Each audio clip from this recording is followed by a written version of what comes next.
Hey guys, and welcome to the new and improved Jays Hub. I'm your host, John Rich, and this is where we're going to have the latest interactive discussion surrounding the Toronto Blue Jays.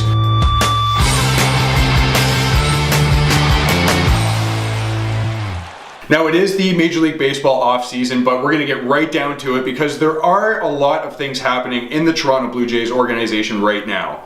Now, we all know that Edwin Encarnacion just recently signed with the Cleveland Indians, and we knew that he wasn't going to be a Blue Jay for the 2017 season, but I think it still really stings that he ultimately signed with the club that destroyed the Jays in the ALCS last year.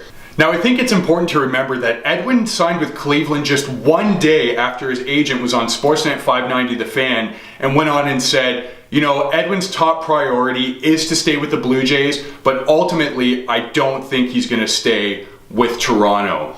So, to the casual fan, that was a huge blow. People were really mad. I went onto the internet as soon as that happened, and people were freaking out completely. But we have to break it down here a little bit. Now, the Jays did offer Edwin a contract right out of the gate as soon as the offseason started, and his agent came out and said, no, you know what? Edwin is worth way more money than $80 million, so we're going to say no to your offer, and we're going to test the free agent market. You know what happened? He went to Cleveland, signed for less money because they all misread the market. So at the end of the day, though, you have to remember, Edwin was a staple to the Toronto Blue Jays franchise, and you have to take the business aspect out of it and just say, you know what? I was a fan of Edwin. So what I would suggest is get in your car, go down to Progressive Field in Cleveland, and go and support Edwin regardless of whatever jersey he's wearing. Now, on top of the whole Edwin thing, there's also the question about Jose Bautista. Now, Bautista is arguably one of the best, if not the best slugger that the Toronto Blue Jays have ever had, and he is entering the 2017 season in free agency as well. Now, the Jays did offer him the $17 million qualifying offer, and he turned it down because he thought he could get a multi-year deal somewhere else. But the free agent market has not played out how Jose would have liked, and he has said recently that he wants to come back to Toronto, and we've learned that the Blue Jays are actively engaged in contract discussions with Jose and his agent. Now, how do we break this down?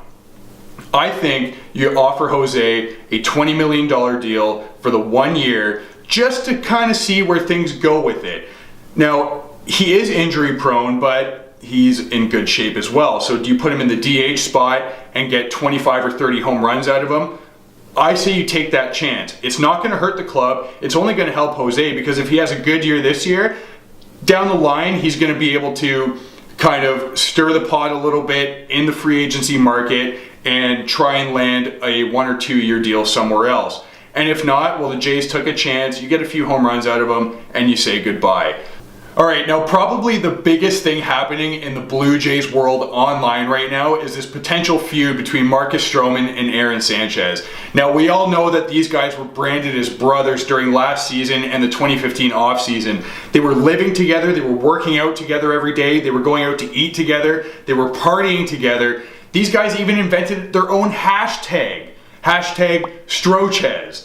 Now, I think that's a little bit ridiculous. It is good to have the team chemistry and this whole band of brothers thing, but people are freaking out right now because Marcus Stroman and Aaron Sanchez have unfollowed each other on all social media. They're not talking, they're not taking pictures together. They are totally separate right now, and everybody's crying about it. Now, if you go on Reddit, go onto the Toronto Blue Jays subreddit, and this thing is littered with conspiracy theories right now. And people have even gotten to the point where it's like, how about we make up little stories about what we think this feud is? I guarantee you are gonna laugh your butt off. This stuff is great. Now, we're gonna keep looking into this potential feud as time goes on, and I think every week we're gonna try and come up with a little scenario as to what we think this whole feud might be about. What do you think it is? Comment down below, get the discussion started, come up with your own reason as to why Marcus Stroman and Aaron Sanchez are not brothers anymore. Alright guys, thanks for watching. Now, I want you to be a part of the Jays Hub community and join the discussion. So remember to go to all our social media pages, like, comment, and subscribe, and tell us what you think and what's going on in your world of the Toronto Blue Jays. We'll see you next time.